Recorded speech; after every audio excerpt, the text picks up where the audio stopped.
శ్రీమాత్రే నమ. జయ గురు దత్తాత్రేయ నమ. ఈ వీడియోలో మనం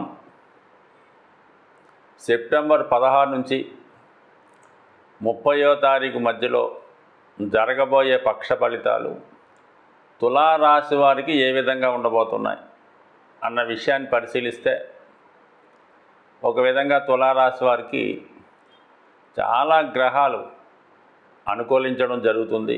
ముఖ్యంగా సెప్టెంబర్ 18వ తారీఖు నుంచి శుక్రుడు స్వక్షేత్రగతుడై రావటం వల్ల ఖచ్చితంగా తులారాశి వారికి ఒక అదృష్ట యోగం అన్నది స్టార్ట్ అవ్వడం జరుగుతుంది. అంటే ఒక విధంగా ఈ శుక్రుడు స్వక్షేత్రంలోకి రావడం వల్ల తులారాశి వారికి పంచమహాపురుష యోగాల్లో ఒక యోగమైనటువంటి మాలవ్య మహాపురుష యోగం ఏర్పడింది. అంటే ఈ కారణం వల్ల జాతకుడు చాలా విజయ ఉత్సాహంతో సమర్థవంతంగా కార్యక్రమాలను నిర్వహిస్తూ ఉంటాడు. అంటే ముఖ్యంగా జనరల్గా చూడాలంటే సౌకర్యాలు పెరుగుతాయి. గతంలో కన్నా ఆనందకరమైనటువంటి కంఫర్టబుల్ జీవితాన్ని అనుభవించడం జరుగుతుంది.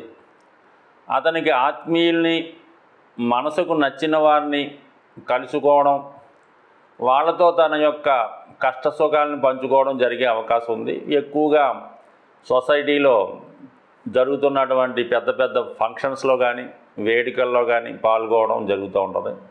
ఖరీదైనటువంటి వస్తువులు వినియోగిస్తూ ఉంటారు. సో ఏదైనా తులారాశి వారు స్వభావసిద్ధంగానే వాళ్ళు సెలబ్రిటీ రంగానికి చెందినవారు కాబట్టి ఈ క్షణం సెప్టెంబర్ 18 నుంచి వాళ్ళ యొక్క హోదా పెరుగుతుంది.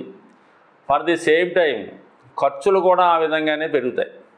10,000తో సరిపోయేదానికి ₹1,00,000 వరకు ఖర్చు పెట్టే అవకాశం ఉంది. దీనివల్ల ఏంటంటే ఆదాయం కన్నా రెట్టింపు ఖర్చు అయ్యే అవకాశం ఉంది. ఈ విషయంలో జాతకుడు జాగ్రత్త పడకుండా అతిగా వెళ్తే మాత్రం ఖచ్చితంగా ఇబ్బంది పడే అవకాశం ఉన్నది.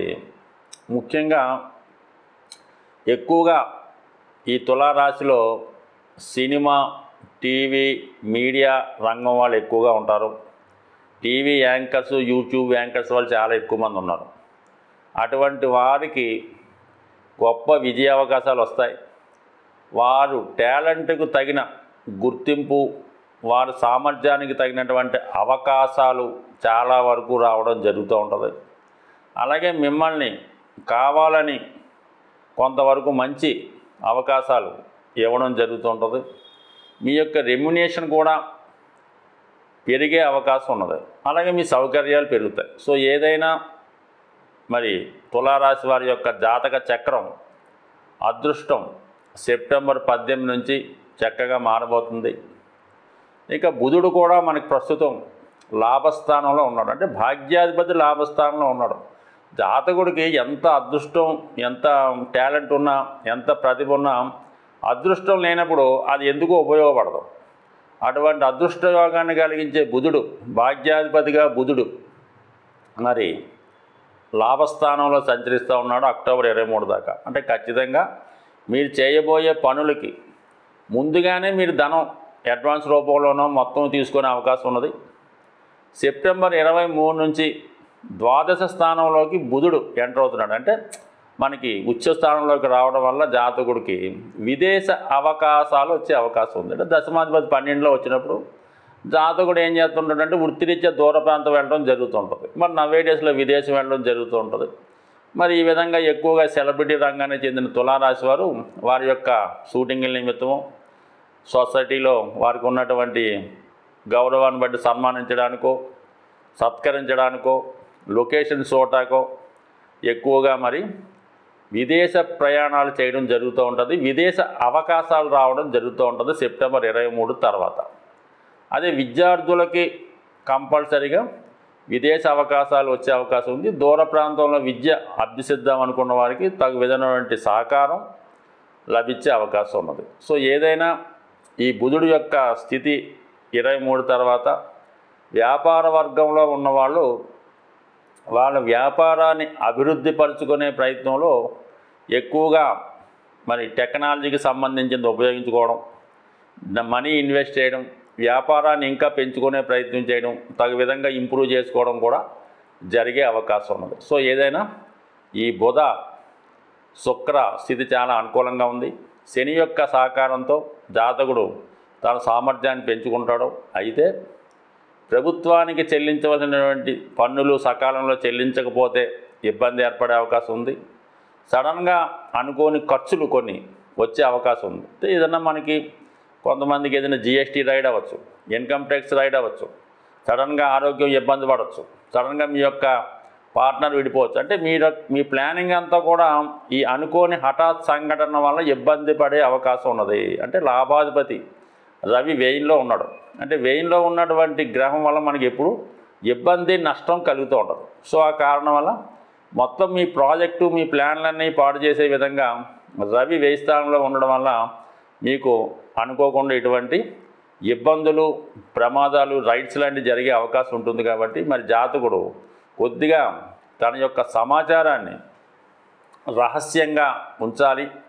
ఈవెన్ తన యొక్క ఆర్థిక లావాదేవీలకు సంబంధించిన విషయాలు సొంత స్టాఫ్కి పనిచేసేవారికి కానీ బంధువులకు కానీ తెలియకుండా జాగ్రత్త పడడం మంచిది. ఎందుకంటే తులారాశి వారి చుట్టూ ఈర్ష్య పడే వాళ్ళు ఎక్కువగా ఉంటారు. ఖచ్చితంగా మీ మీద ఒక రైడ్ జరిగినా, ఒక నష్టం జరిగినా, ఒక ఇబ్బంది కలిగినా అందులో ఖచ్చితంగా మీ దగ్గర బంధువులు లేదా స్నేహితుల యొక్క హస్తం 100% ఉంటుంది. ఈ విషయాన్ని గమనించి మీరు ఎంత జాగ్రత్తగా ఉంటే అంత మంచిది. చాలా వరకు ఈ రాశి ఫలితాలు ఒక్కొక్క నెలలో ఒక్కొక్క విధంగా జరుగుతుంటాయి. ఈ కార్తీక మాసం, ఆశ్వీజ మాసం, ఈ మాసాల్లో ప్రతి వాళ్ళకి కూడా అన్ని గ్రహాలు బాగా పనిచేసి వాళ్ళు చాలా యాక్టివ్గా ఆర్థిక పరంగా చాలా అనుకూలంగా ఉంటారు. ఈ ఎస్పెషల్లీ ఈ భాద్రపద మాసంలో మాత్రం ఏ రంగాన్ని టచ్ చేసినా కూడా చాలా నిరాశ నిస్సులుగా ఉండడం జరుగుతూ ఉంటుంది. ఈ ఎస్పెషల్లీ వ్యాపారం సరిగ్గా సాగిపోవడం వల్ల, మనీ రొటేషన్ తగ్గిపోవడం వల్ల ఇంచుమించుగా అందరి దగ్గర కూడా డెఫిసిట్ కనబడుతుంటుంది. సో ఏదైనా ఈ భాద్రపద మాసంలో ఈ నెలలో ఎస్పెషల్లీ సెప్టెంబరు 18వ తారీఖు నుంచి మహాలయ పక్షాలు ప్రారంభం అవడం జరుగుతుంది.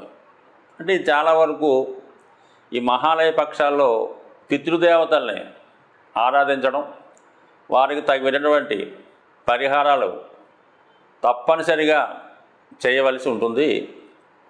సాధారణంగా ప్రతి ఒక్కరూ కూడా అంటే సాధారణంగా ఏంటంటే ఆ కుటుంబ యజమాని కామన్గా కొన్ని ఉంటాయి. ఆ కుటుంబంలో కంపల్సరీగా ఈ పెద్ద చిన్న లేకుండా అందరూ కూడా చేసుకోవచ్చు.